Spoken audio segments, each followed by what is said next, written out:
So I want to welcome everyone. Want to just give you a brief overview of what the plan is and how this is going to work. So my name is Paul Wolf. I'm president of the New York Coalition for Open Government. And it's great to have Kristen O'Neill, who works for the New York State Committee on Open Government, with us today. And many of you know her. She's been there for several years now and is very knowledgeable about open government issues and is a great resource for help in that area.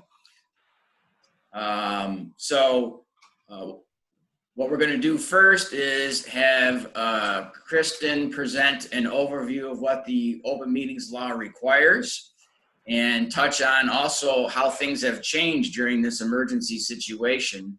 As you all probably know, the governor issued an executive order and things are being done differently right now in this emergency situation.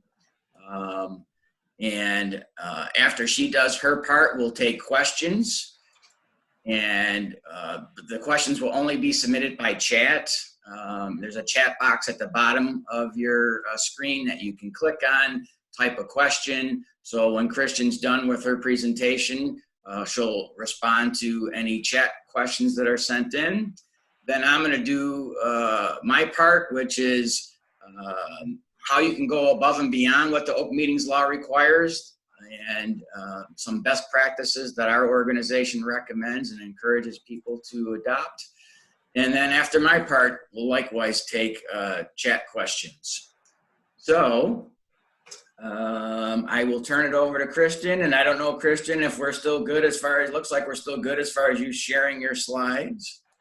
That's good. I was just trying to pull up I wanted to be able to see the chat functions. And I know I should be able to see it somewhere. No. All right. But anyway, what I'll do is I'll present first, and then I can stop sharing my screen and hopefully go back to see. I want to be able to see the chat function. Well, anyway, thank you for inviting me, Paul. As Paul mentioned, my name is Kristen O'Neill. I'm the Assistant Director of the Committee on Open Government. I've been with the committee for about 4.5 years. I started in November of 2015. And so at this point, I am the longstanding employee of the committee. As I think many of you know, we're a very small office. Generally at full staff, we tend to be 3 people, an executive director, an assistant director, and an administrative assistant, and that's where we are currently. We had very high hopes for hiring some additional staff. I'm a little bit concerned that the state's fiscal situation, given the pandemic, may affect that, but we'll cross that bridge when we get to it. So I'm going to try to go fast because often going through an entire open meetings law presentation can usually take me up to like a full hour. So I'm going to go fast, and I probably am not going to go into as much detail as I may normally, because I want to talk about the law as it is normally, but also how the executive order affects the open meetings law. So here we are. The New York State Open Meetings Law is codified in Public Officers Law, Article 7, sections 100 through 111. The intent, sorry, I just need to move some screens here. It is essential that public business be performed in an open and public manner, and that citizens be fully aware of and able to observe the performance of public officials. And under normal circumstances, citizens have the right to attend and listen to the deliberations and decisions that go into the making of public policy. The Open Meetings Law defines what a public body is. I think I'm not going to go into a lot of detail about this. I think most people that are probably on this call have a fairly decent understanding of what constitutes a public body. In terms of local governments, we're talking about, from the highest level, we're talking about the state legislature, county legislators, board of supervisors, city councils, town boards, village boards, school boards, anything of that nature. It's anytime 2 or more people have been given the authority to act collectively as a body, and where a quorum is necessary to conduct public business. In addition to those larger public bodies, committees of the larger public body are also their own public bodies subject to the open meetings law. So for example, if you have a 9-member school board and 3 of those school board members have been designated to serve on a finance committee, so to speak, that finance committee is also a public body that is subject to the open meetings law. The question often comes up, does this constitute a meeting? First question, is a quorum present? If you have a 9-member board and 5 members of that public body of that board are present for the purpose of discussing public business, you are having a meeting subject to the open meetings law, regardless of intent or characterization. You can't call it an agenda session or a workshop or a work session or an informal gathering and have it not be subject to the open meetings law. If your public body is there for the purpose of discussing public business, it is a meeting subject to the open meetings law. There are other types of gatherings that may not rise to the level of being a meeting. So for example, we've offered the opinion that if a public body goes on a site visit and is able to refrain from deliberating and discussing the information they're gathering while on that site visit would not necessarily be a meeting subject to the open meetings law. They're just gathering information that's being presented by a third party. Retreats or educational seminars are often examples. I get questions quite a bit about whether they are meetings subject to the open meetings law. Certainly, if you have a 5-member town board and all of them go to the Association of Towns annual training and they all happen to be in the same room receiving the same types of training, know that town board is not having a meeting subject to the open meetings law because they're not there for the purpose of discussing town business. Retreats can be tricky because sometimes the purpose of it depends on what the purpose of the retreat is. If you're going on a retreat for team building exercises, for educational purposes, that's great, that's wonderful, not necessarily a meeting subject to the open meetings law. But if the purpose of the retreat is to discuss long-term planning for your municipal organization, clearly that's a meeting subject to the open meetings law. You're discussing big ticket issues relating to your government entity. Let's see, if a larger public body, such as a 9-member school board, has a 3-member finance committee and one of the non-committee members would like to attend that committee, or let's say 2, you have a 3-member board, 9-member board, 5 members constitutes a quorum. If you have a 3-member finance committee, I know this is too much math for a lawyer for me, but I'm going with it anyway. You have a 3-member finance committee and 2 non-committee members show up. The question then becomes, well, is that a meeting of the school board instead of just being a meeting of the committee?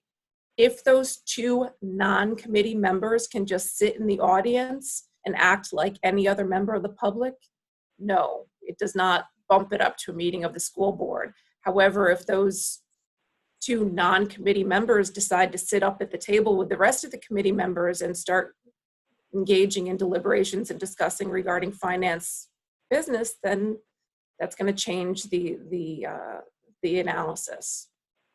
You know, certainly if everyone goes to a holiday party or something of that nature around, you know, Christmas time, holiday time, and there's a county-wide party for employees and officials of that municipality, as long as those members of the public can avoid discussing public business, they're on safe ground in not triggering the requirements of the open meetings law. Get questions all the time about telephone calls and emails. Can board members have telephone calls with each other? Can they email each other? Can they text each other? Definition of meeting requires physical presence or presence via video conferencing. Again, I'm talking about under normal circumstances, not right now. A public body cannot conduct a meeting via teleconference normally or by email. In my opinion, members of a public body should not be engaging in substantial deliberations via email.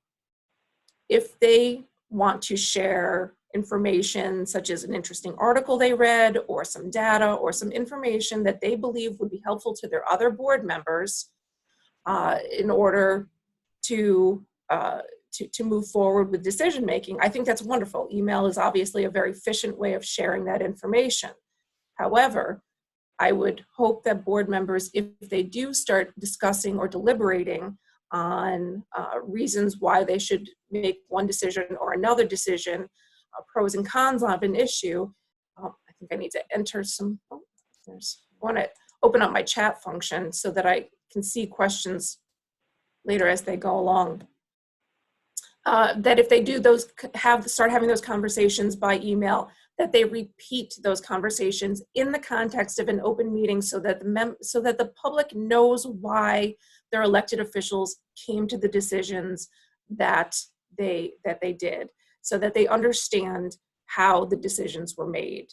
Nothing is more frustrating to the public than to have members of a public body show up and simply vote without having any discussions. To the public, it often appears as if perhaps that public body was having meetings behind closed doors, because the public wonders, how did you all know all the pros and cons on this issue without discussing it in an open session? So certainly I hope those discussions are occurring in an open session, even if they started out happening via email. Got too much stuff going on my screen now. Notice. Notice of a meeting must be given, the time, date, and place. The date, time, and place of every meeting must be given. If a meeting is scheduled at least 1 week in advance, the notice must be 72 hours prior to the meeting, must be posted in a designated public location, must be given to the media, and should be posted on the agency website. When I say notice must be given to the media, that does not mean that the public body is required to purchase a legal notice, not for meetings. Hearings are a separate issue, but not for meetings. You're not required to purchase a legal notice. The notice must simply be given to the media 72 hours in advance. Public bodies are permitted to have meetings on short notice. The statute allows for that. The statute is silent as to when meetings on short notice are permitted, but the courts have weighed in on that and have consistently advised that meetings should be only held on less than 1 week. Notice of meetings should only be provided less than 72 hours in advance and on less than 1 week in advance if there is an actual need to do so, if some sort of harm would occur by delaying. And certainly that's not out of the realm of possibility. It's often necessary to have meetings on short notice, but the important thing is to get notice out as soon as practicable. So that's what I was just talking about, actual need to do so if you're going to have meetings on short notice. Minutes of your meetings. The open meetings law is fairly limited in what it requires in the minutes of a public body's meetings. It must include any motions, proposals, resolutions, or any other matters formally voted on. Minutes of executive session must only be prepared if actions are taken in executive session. Minutes must be available within 2 weeks for an open session and 1 week for executive session. It does not matter whether the minutes are unapproved or in draft form. So for example, if your town clerk prepares the meeting minutes within a couple of days of the meeting, but they won't be approved for another 2 weeks, and someone makes a Freedom of Information Law request for the minutes, they cannot be withheld on the ground that they have not yet been approved. They still must be provided. You can mark them draft or you can mark them unapproved, but they still must be provided.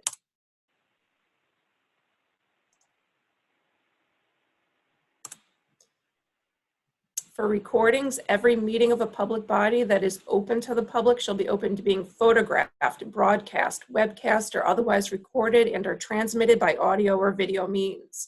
This does not mean that the public body or the agency is obligated to record its meetings, but if it does so, record retention schedules established by the New York State Archives, my my recollection is that if they're going to record, they're obligated to maintain those recordings for 4 months from the time the minutes have been prepared.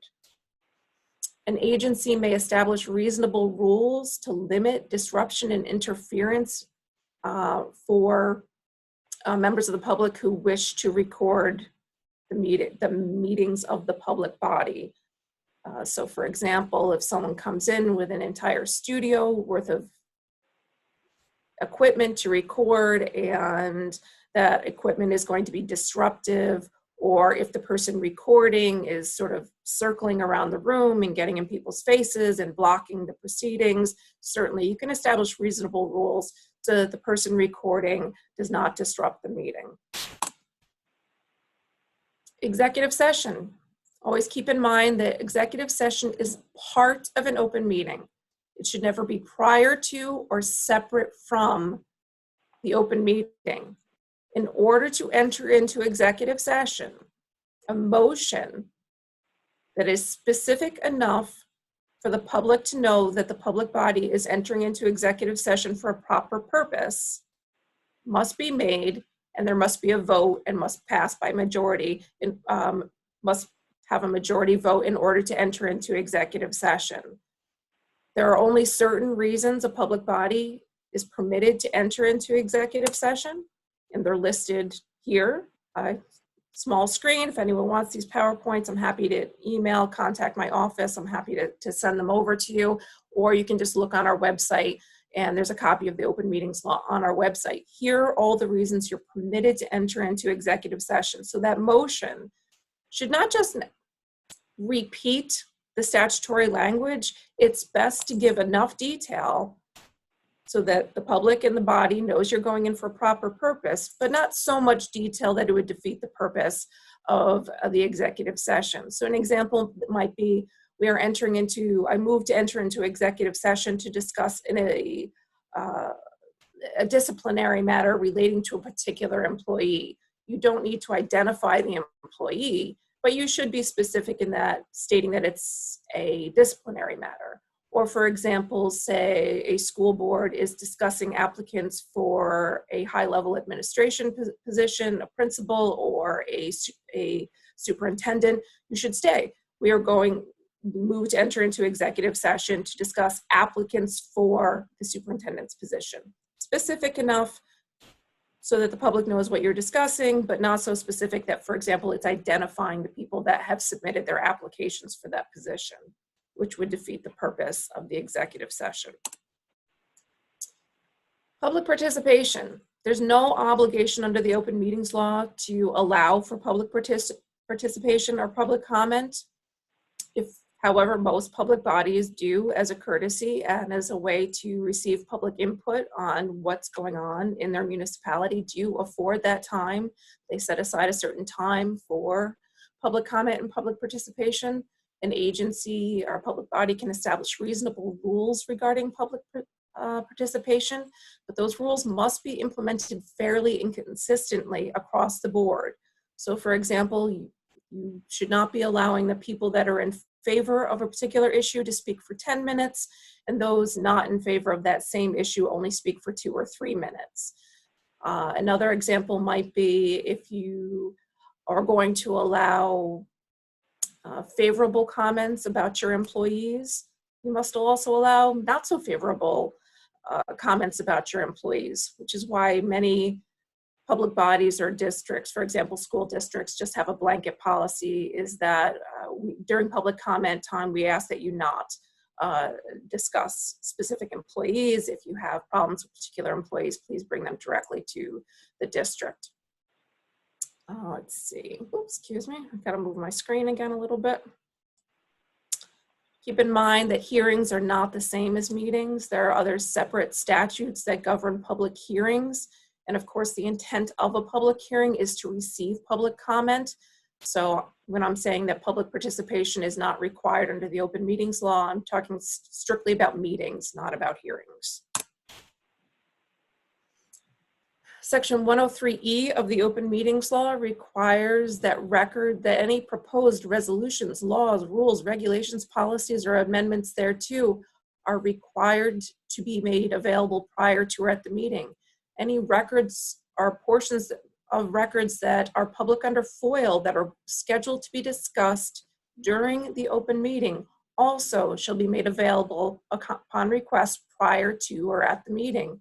Those records should also be made available online prior to the meeting if an agency maintains a regularly and routinely updated website. That's to the extent practicable.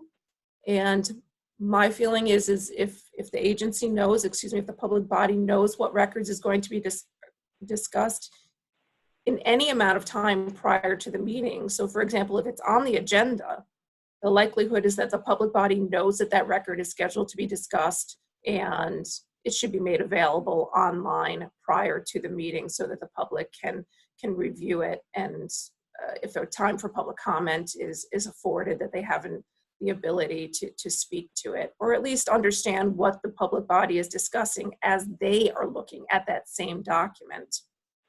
There are sometimes records that are discussed at a meeting that the public body had not planned to discuss.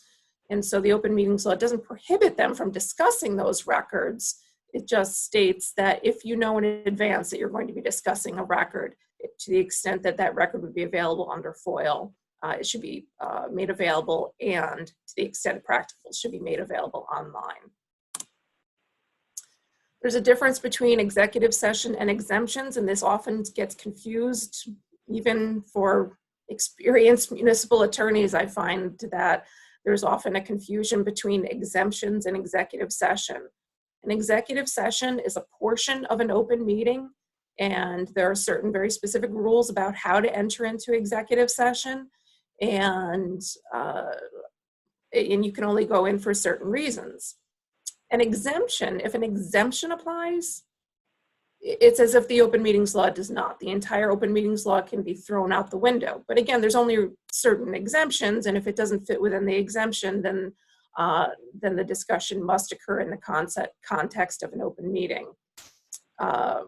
Common examples are judicial. The three types of exemptions are judicial or quasi-judicial proceedings, except proceedings of the Public Service Commission or zoning boards of appeals. So for example, there's sometimes, trying to think of another example, there are certain judicial or quasi-judicial proceedings. I think ethics boards, I believe, engage in quasi-judicial proceedings. And to the extent that is a quasi-judicial proceeding, that hearing can occur outside of the context of an open meeting. Deliberations of political committees, conferences, and caucuses. So if you have a 9-member board with 5 Republicans and 4 Democrats, the 5 Republicans are permitted to meet outside the context of an open meeting and discuss whatever they want, wherever they want, without any notice to the public. The only exception to the discuss anything you want rule is by court decision. A court a while back held that a public body that is made up entirely of a single political party must limit their political committee, conference, caucus discussions to political business, and any discussions relating to public business must occur in the context of an open meeting. But if you have a split board, if you have a 5 and 4 or even an 8 and 1, the law allows that all members of the same political party are permitted to meet outside the context of an open meeting and discuss whatever they want. Matters made confidential by federal or state law are exempt from the open meetings law. So for example, if a school board is discussing a student record, that's confidential by federal statute and can occur outside the context of an open meeting. The most common example of matter made confidential by federal or state law are conversations with a municipal or school district attorney that is covered by the attorney-client privilege. And please keep in mind that this is limited. Having just the mere presence of an attorney in a public body meeting does not trigger the attorney-client privilege. The attorney must be playing an active role in providing legal advice to the board in order for the attorney-client privilege to apply. once the board takes that information, processes it, and just starts deliberating, the attorney-client privilege is done, and the rest of the conversation must occur in the context of an open meeting. Non-compliance and enforcement. Enforcement of the open meetings law is through the initiation of, I've got to fix my LR is flipped, of a CPLR Article 78 proceeding. The court has the authority to award costs and attorney's fees to a prevailing party. They may invalidate the action. They're not required to invalidate the action. If they believe that the violation of the open meetings law is significant enough, they can invalidate actions taken during the meeting or as a result of meetings that involve deliberations that led to the action. They can also require that you receive training from my office. So that's the basics. And now I'm just going to really try to quickly go over the aspects of the executive, how the Executive Order 202.1 affects the open meetings law. Sorry, I got to move things around again. So on late March 12th, I think it became publicly available on the website. On March 13th, Governor Cuomo, in response to a disaster emergency, declared, pursuant to New York State Executive Law Section 28, issued Executive Order 202.1 suspending certain aspects of the open meetings law relating to in-person attendance. So the language of the executive order is up on the screen. Anyone can read it either on the governor's website. We have it on our website. We also have some advisory opinions on our website that have conducted analysis of how the executive order affects the open meetings law. So you're welcome to look on our website for that information. In my mind, there are essentially two aspects. It allows members of the public body to meet remotely, including by teleconference, where they didn't have that ability before. And it also allows public bodies to prohibit in-person public attendance at their meetings. When the executive order was issued in mid-March, the order did not prohibit public bodies from allowing in-person attendance at their meetings. It gave them discretion, gave discretion to the public bodies to act in their constituents' best interest. However, shortly thereafter, in subsequent executive orders, the governor required large gatherings of individuals be canceled. On March 16th, if it was going to be a gathering of 50 persons or more, those gatherings were supposed to be canceled or postponed. And on March 23rd, non-essential gatherings of individuals of any size for any reason were supposed to be canceled or postponed at this time. In the original 202.10, they didn't use the word meetings, but you may note that when 202.10 was extended, I believe in 202.14 or 15, it was interesting because the reference to the extension of 202.10 relating to non-essential gatherings used the word meetings. The effects of the executive order specifically on the open meetings law, so going through quickly. Normally, a public body can only meet either together in person, convene in person, or through the use of video conferencing. Executive Order 202.1 allows public bodies to gather by the use of conference call or a similar service. A public body can constitute a quorum by use of teleconference by using 202.1. And a member participating by teleconference can fully participate and vote. Section 103 of the open meetings law has several aspects that are impacted by the open meetings law. So for example, 103A says shall be open to the general public. The executive order says, no, you don't have to have the meetings open to the general public.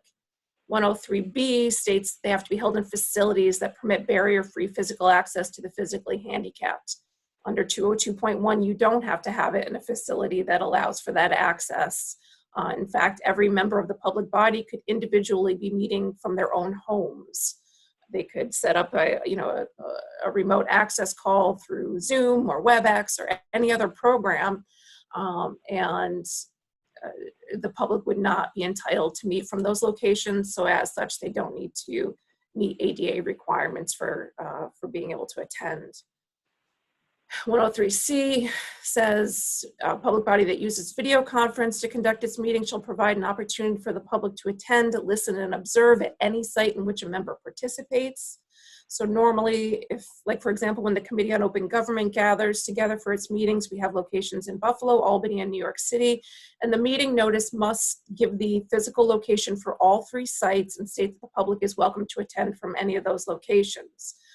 Well, under the current executive order, you wouldn't need to provide the address. If you have members of your public body that are participating by video conference, you don't need to, for example, provide their home addresses because the public has no right to attend from those locations. Normally, 103D, you're supposed to hold your meetings in facilities that can adequately accommodate the size that of the crowd that you're anticipating. Again, not really required to do that because you don't need to have in-person attendance. Notice requirements. Sections 1, 2, and 6 require notice of the time and place of a meeting. Section 104.4 says that, again, if you need to identify the location for the meeting and state that the public has the right to attend from those locations. Under the Executive Order 202.1, instead of, for example, providing the location of the meeting, it would make more sense to provide instructions for how the public can remotely access the meeting. That's there. Also keep in mind that there is a section 104.5 of the Open Meetings Law that states if a meeting will be streamed live over the internet, the public notice of the meeting shall inform the public of the internet address of the website streaming such meeting. And that requirement was not suspended by Executive Order 202.1. So if you traditionally have live streamed your meetings through YouTube or Facebook or your own site for live streaming meetings, the requirement that you provide that address in your notice still stands. A couple of new requirements under the executive order. You must allow, the public body must allow contemporaneous remote access to the public. So if you're going to, which you must, if you want to have a meeting at this point, you're going to suspend in-person attendance, but you must give the public instructions for how they can listen to and or view the meeting while it is occurring. Public bodies are required to record and later transcribe their meetings. The transcription does not have to be performed by a stenographer or professional service. That's guidance we've received from the governor's office. It can be performed by an employee or electronically by remote access service. There is no time limit. Our office fully understands that all municipalities are under staffing limitations or are working under significant staffing limitations right now and also have a lot of other things going on. My opinion is that the recording is important. The transcription is less important. And if it needs to be postponed at this point, if it needs to be postponed until the municipality has the ability to do it, that's understandable. Also look into, for example, Zoom has the ability to prepare a transcript, WebEx has the ability to prepare a transcript. Those programs, if you want to take advantage of those programs to prepare the transcript, you're welcome to do so. So as always, as hopefully a lot of you know, our office is always available for answering questions. Our phone number, our office phone number is transferred to my cell phone. So I am not off duty. I try to keep generally normal office hours, but I am not off duty. If you call the 518-474-2518 number that's available on our website, it will go through to my cell phone. If I don't answer, please feel free to leave a message and I will get back to you. You're welcome to email either our generic email account, which goes to anyone in our office, which is the COOG@DOS, or my email address is my name, Kristen.O'Neill@DOS. So I'm going to stop sharing that screen, and now I am going to, let's see, let me just do, all right. I just want to try to flip through some of the questions. All right, first question was about whether a caucus meeting was covered under the open meetings law. I think we addressed that. Political caucuses are exempt from the requirements of the open meetings law. If committees are subject to the open meetings law, what does it matter if 3 or 5 board members of a 9-member board show up? It has to do with notice. If it's subject to the open meetings law, if a committee is subject to the open meetings law, then you need to provide notice that the committee meeting is occurring. If it's a meeting of the full board, you provide notice that the full board is meeting. That's why it matters. I lost my chat. Oh. There we go. That's why it matters who shows up. Because if you notice that it's a committee meeting and then it turns out the entire board shows up and starts deliberating, well, now it's a school board meeting, and somebody who wasn't particularly interested in what the committee was talking about might be interested in what the full school board is talking about. Paul, the question is if presentations available to us after the meeting. I think you said yes, correct? We can make that available. Must a caucus consist of only members from one party? The answer is yes. You cannot, for example, if you have 3 Republicans, 1 conservative, and 1 Democrat, only the 3 Republicans are permitted to caucus together. Is a 2-member Board of Elections decision on validation of a designating petition subject? All members of a public body that are made up of 2 or more individuals are subject to the open meetings law. It's generally. If it's subject to an exemption, it's subject to an exemption. If they're allowed to go into executive session, they're allowed to go into executive session, but all boards of elections are subject to the open meetings law. County chairman of the board and clerk of the board. All right, so this is looks like maybe a media question. My county chairman of the board and clerk of the board is ignoring multiple requests from my reporter to be given access credentials, video, or teleconference to committee meetings. What actions might we consider taking if this request continues to be ignored? If by this you mean your reporter is asking to be physically present, I don't think they need to give you access credentials. The media has the same right to attend the meeting as any other member of the public, but does not, the public board does not, the county legislature or board of supervisors does not need to give a reporter in-person access if they're not giving the public in-person access. If a legislative meeting is done by Zoom, does the public need to also be on the Zoom, or can it be recorded and put on the website after the meeting? I addressed this. It has to be contemporaneous. The public has to have contemporaneous access to the meeting while it's occurring. So you have to provide the Zoom address to the public in the public notice so they can log on and listen while the meeting is occurring.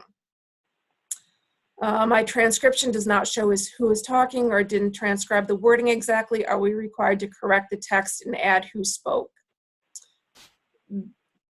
The transcription is a requirement of the governor's executive order. There's not a lot of specifics in there. In my opinion, it does not need to be a priority.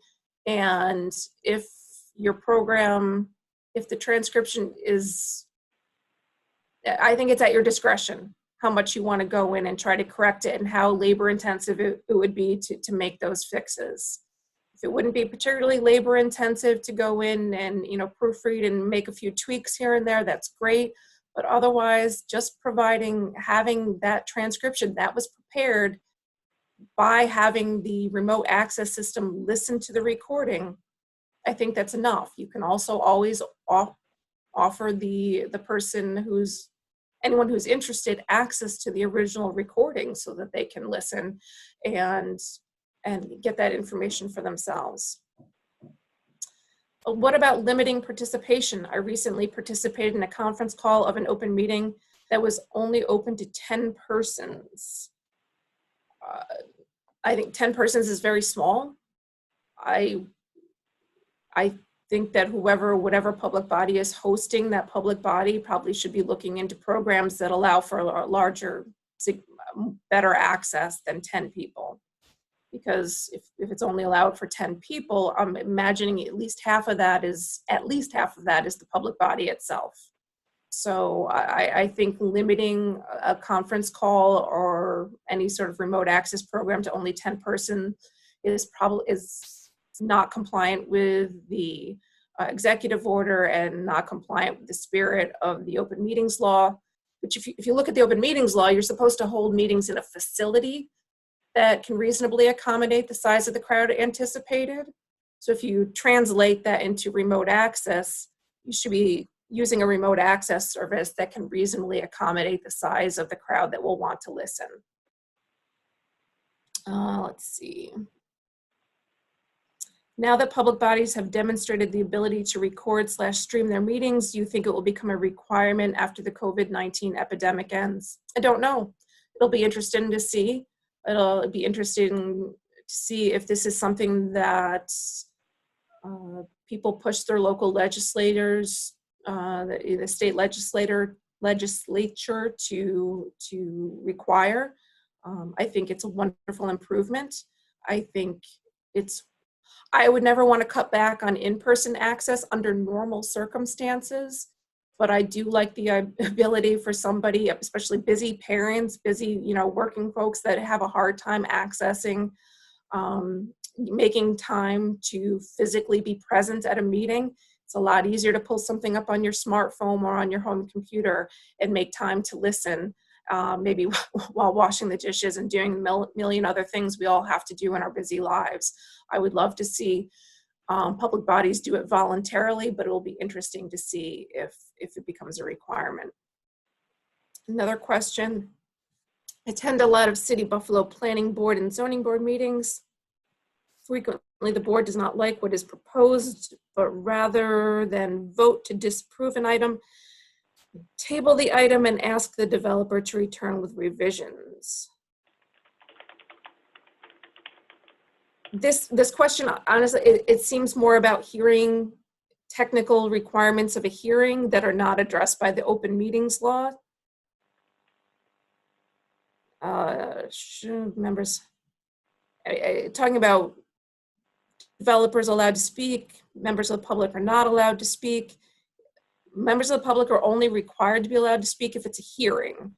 If it's a meeting, there's no obligation for a public body to allow people to speak. This is a very, very, very long comment. I apologize to the person who submitted it, but if that's something you want to contact me directly about, we can maybe talk a little bit more. But a lot of it really has to do with hearing procedures as opposed to the open meetings law.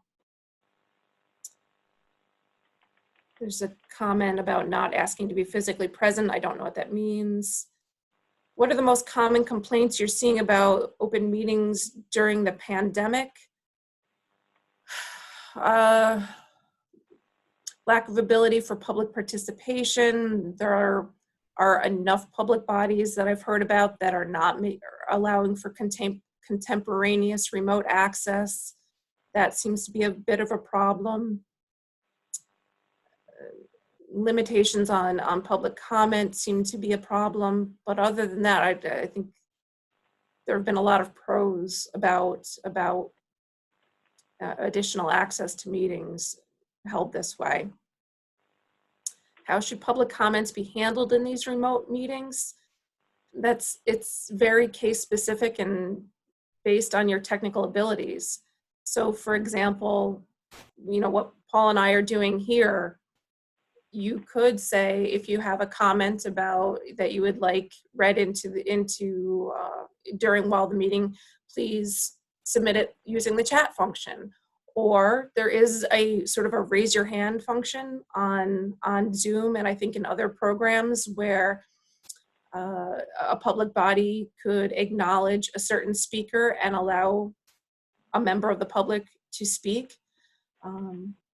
I think it's a little bit harder to maintain order using these remote access programs. You may have too many people trying to speak at once, people trying to take themselves off their mics and shouting. I think people are going to have to become comfortable with remote meeting decorum, but it's certainly going to be very case specific. Many of our boards are accepting public comment for normal meeting matters and public hearings through written letters prior to the meeting. Are these comments open record that should be available to the press? Generally, public comments on a hearing issue are public records. Anything submitted in writing that represents a public comment is generally a record that would be available under the Freedom of Information Law. What about public participation during public hearings? Right now, one of our boards is only allowing written comment 10 days after the meeting, but no participation during the meeting. My area of expertise is open meetings, not necessarily public hearings. Public hearings are separate requirements, have separate requirements, and I think you need to look at this, what the statute requires, and consult with your municipal attorney about what's the most appropriate way to handle. Are we allowed to require a person of the public in either a public hearing or public meeting to disclose their address? We've always offered the opinion that members of the public should not be required to provide their address, and this is still true. You can ask, and particularly during a hearing where somebody lives might impact how weighty their comment is. Somebody who lives very close to a new project, their opinion may be weighted more heavily than somebody who lives in another county. You can ask but not require. Would you agree that public bodies can hold executive session via Zoom or similar platform if consistent with executive orders and open meetings law? Yes, entirely agree. Many programs have things called breakout rooms, or you can establish a second Zoom meeting just for the executive session, or you can set up a separate conference call just for the executive session, and you make the motion during open session on the publicly accessible program, and then you the members of the public body would leave the public meeting, go off to the private meeting, and then come back to the public meeting as appropriate. Do you think pandemic has increased or decreased public access to their local and state governments? It's a good question. I don't know that I have enough anecdotal evidence one way or the other. I think it'll be interesting to see how things play out. I've heard a lot of positive feedback from the public being able to access the meetings by things like Zoom and WebEx and other programs like that. People really like that. So obviously in that way, it's increased. I think it depends on the municipality and how well they're taking advantage of the technology that's available to them. If they're appropriately using the technology and they're affording the public the right to access, to contemporaneously listen, and they're affording the public the right to comment during the remote access, I would probably say it's increased. But of course, there are still people that don't have that comfort level with technology that would still prefer to attend in person. So I hope when this ends, it turns more into a hybrid rather than an either-or situation. If technology fails during the conference call and a public entity doesn't realize they're unable to be heard by the public, how can a public entity abide with the new executive order, the recording and the transcription? Well, I mean, I think if the public body becomes aware while the meeting is occurring, I think they should stop the meeting. If the public body did not have any way of knowing that there was a technical problem until the meeting was all complete, I don't think they're really obligated to probably redo the entire meeting, but they certainly, as soon as possible, should get the recording up so that the public can go and see what was discussed during the meeting. Make sure that that's being provided as quickly as possible. But hopefully that's certainly a glitch and an exception rather than the rule. And I think I've gone through all my chats, so I think I need to give Paul back the mic here. Let's see. I'm here. All right. All right, Kristen. Well, thank you very much.